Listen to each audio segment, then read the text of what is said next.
নমস্কার, আমাদের কৃষ্ণা টক্স বাংলা চ্যানেলে আপনাদের স্বাগতম।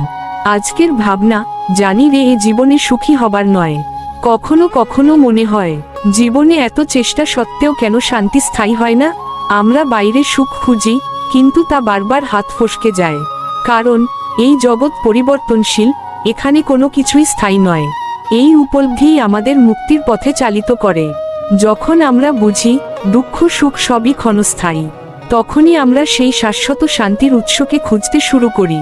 শ্রীমদ্ভগবদ্গীতায় শ্রীকৃষ্ণ বলেন, এই দুঃখালয় এবং অনিত্য জগতে আমাকে ভজনা করো। গীতার 9 অধ্যায় 33 নম্বর শ্লোক, ভাবার্থ অনুসারে। তাই এই জগৎ দুঃখের আলয় হলেও হতাশ হবেন না। ভগবানের ভজনা করাই হলো এই অনিত্য জীবনে প্রকৃত সুখী হওয়ার একমাত্র পথ। ভিডিওটি ভালো লাগলে একটা লাইক, কমেন্টস এবং সাবস্ক্রাইব করে দিবেন।